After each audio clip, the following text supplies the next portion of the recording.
Sahabat yang terkasih, kita semua mendapatkan 365 hari yang sama persis dalam setahun, atau 366 hari dalam waktu 4 tahun sekali.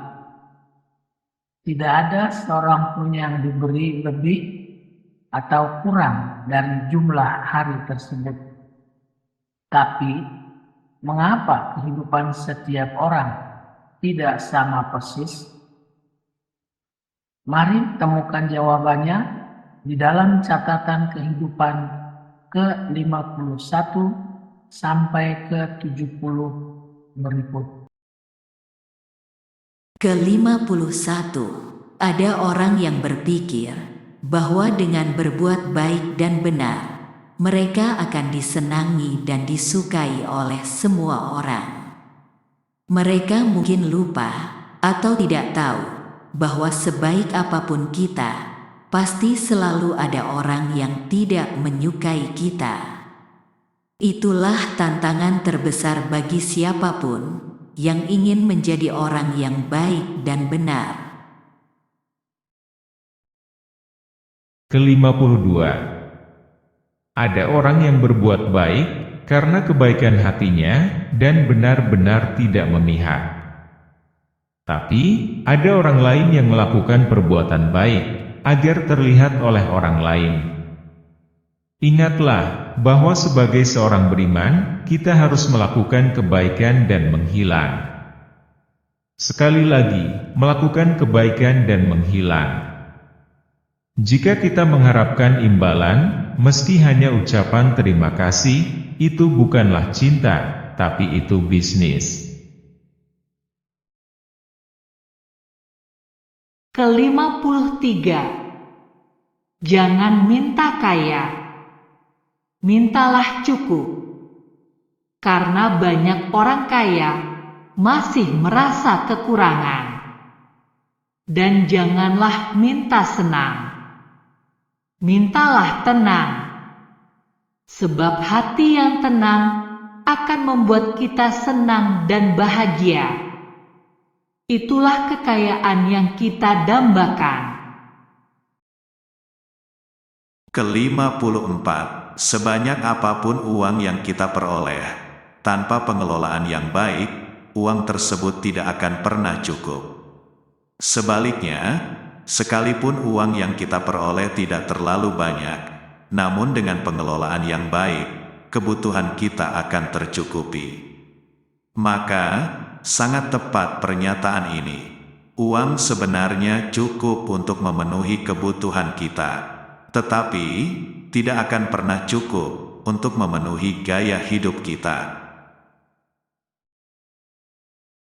Ke-55, hidup yang baik adalah ketika bisa mensyukuri apa yang diperoleh, bisa berbagi dikala sedang dalam kesulitan, bisa tersenyum di saat dilanda masalah, bisa memaafkan walau sangat menyakitkan.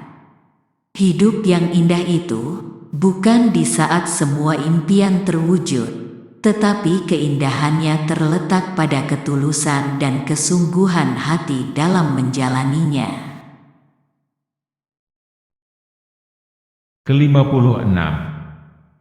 Dunia berkata, lupakan yang lain, carilah uang, kejarlah waktu, dan terus berjuang demi masa depan.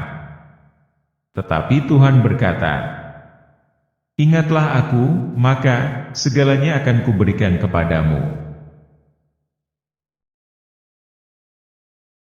Ke-57, pengalaman masa lalu, baik kegagalan maupun keberhasilan, sangat berguna bagi kita sebagai modal introspeksi diri.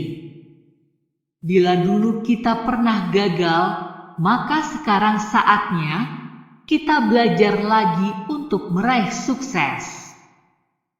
Kegagalan masa lalu sudah berlalu dan tidak usah dipermasalahkan terus-menerus, tetapi harus diterima tanpa penyesalan.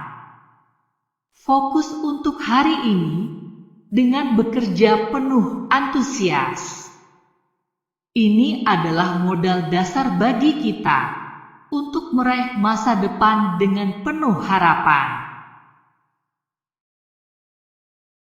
Ke-58. Tugas kita bukanlah untuk berhasil, tapi untuk mencoba. Karena di dalam mencoba itulah kita menemukan dan belajar membangun kesempatan untuk berhasil. Ke-59. Kebesaran manusia tidak dilihat dari kegagahan fisik, reputasi, dan kedudukannya, tetapi dilihat dari kepeduliannya kepada orang lain.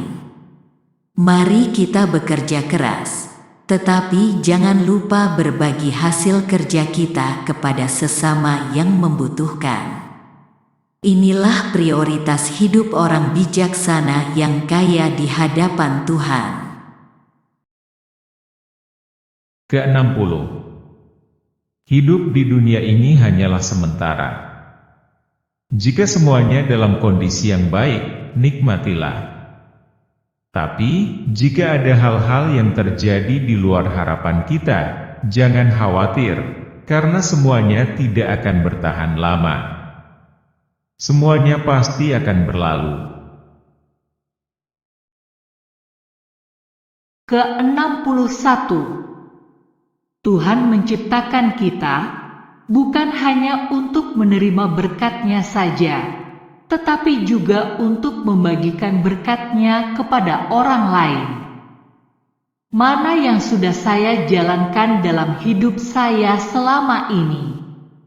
Lebih banyak menerima berkat-Nya dan menikmati sendiri, ataukah membagikan berkat-Nya kepada orang lain? Ke-62. Hidup ini adalah pilihan. Apapun yang kita pilih, itulah pilihan hidup kita. Maka dari itu, marilah kita belajar mencintai orang yang telah kita pilih dengan cara yang sempurna. Ke-63. 3 anugerah Tuhan pada kita adalah senyum, syukur, dan cinta.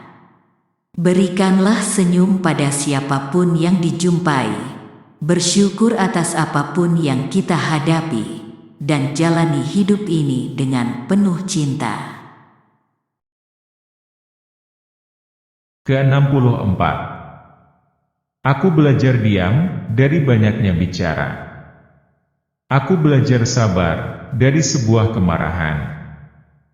Aku belajar mengalah dari suatu keegoisan. Aku belajar tegar dari kehilangan. Orang yang paling bahagia tidak selalu memiliki sesuatu yang terbaik, tetapi hanya berusaha menjadikan setiap apapun yang hadir dalam kehidupannya sebagai yang terbaik. Ke-65. Orang optimis melihat gelas itu setengah penuh, sedangkan orang pesimis melihat gelas itu setengah kosong. Yang saya lihat adalah air yang bisa menyelamatkan nyawa seseorang. Artinya, lupakan tentang apa yang mungkin hilang, tetapi fokuslah pada apa yang masih ada. Ke-66. Kita tidak mungkin mendapatkan dan memiliki segala sesuatu. Tetapi, kita dapat hidup bahagia dengan apa yang kita dapatkan dan apa yang kita miliki. Ke-67. Tuhan merangkai hidup ini tidak seindah yang kita idamkan, tetapi juga tidak serumit yang kita cemaskan. Dia merajutnya dengan kasih yang bersemaikan tangis dan senyuman. Dengan sabar, Dia menuntun kita untuk selalu belajar memahami segala kehendak-Nya. Ke-68. Hidup semakin ketat, karena itu kita harus mampu bersaing. Marilah kita bersaing untuk menjadi siapa yang terbaik, bukan siapa yang terhebat. Ke-69. Kita membohongi diri bila kita mengira kita dapat hidup tanpa orang lain. Lebih keliru lagi bila kita mengira orang lain tidak dapat hidup tanpa kita. Marilah kita saling menolong, karena kita memang saling membutuhkan, tetapi tidak perlu juga kita merasa menjadi orang yang paling hebat atau paling dibutuhkan. Janganlah sombong, tetapi jadilah manusia yang penuh kerendahan hati dan mau terus belajar untuk menjadi lebih baik dari hari ke hari. Ke-70. Ada orang yang berpikir bahwa jaminan hidup yang dapat diandalkan bagi masa depan adalah uang. Tetapi, ada juga orang yang berpendapat bahwa ternyata bukan uang yang menjamin masa depan seseorang, tetapi ada banyak faktor, baik faktor internal maupun faktor eksternal. Data menunjukkan bahwa beberapa orang pemenang hadiah lotre yang bernilai ratusan juta, ternyata setelah beberapa tahun, mereka akhirnya menjadi miskin kembali. Bahkan sampai ada yang memiliki hutang yang luar biasa banyaknya. Tetapi di sisi lain, ada juga beberapa orang pengusaha yang telah bangkrut. Tetapi dalam waktu beberapa tahun saja, mereka telah berdiri kembali sebagai pengusaha papan atas. Jadi, faktor yang menentukan masa depan itu bisa dari dalam diri kita, misalnya pengetahuan kita, pengalaman kita, kemampuan kita, dan kepribadian kita. Sementara faktor dari luar diri kita adalah relasi kita dengan sesama kita, dan yang terpenting adalah relasi kita dengan Tuhan. Relasi dengan Tuhan inilah penentu utama masa depan kita. Tanpa relasi dengan Tuhan, sebagai yang utama di atas segala-galanya, maka semua yang kita miliki, yaitu pengetahuan, pengalaman, kemampuan, kepribadian, dan relasi dengan sesama tidak ada artinya. Jika demikian, apa yang harus kita lakukan saat merencanakan masa depan kita? Jawabannya sangat jelas, yaitu sertakan Tuhan dalam setiap perencanaan kita. Apakah semua orang setuju dengan jawaban tersebut? Jelas tidak. Disinilah perbedaannya. Semua orang diberikan 365 hari untuk dijalani. Ada sebagian orang yang menjalaninya bersama Tuhan, tapi ada sebagian yang menjalaninya dengan mengandalkan kemampuan diri sendiri. Maka, wajarlah jika masa depan setiap orang berbeda. Sahabat yang terkasih, berdoa tidak boleh part-time, setengah waktu, atau sometimes, kadang-kadang, apalagi no time, tidak ada waktu. Harus on time, tepat waktu. Harus full time, waktunya penuh.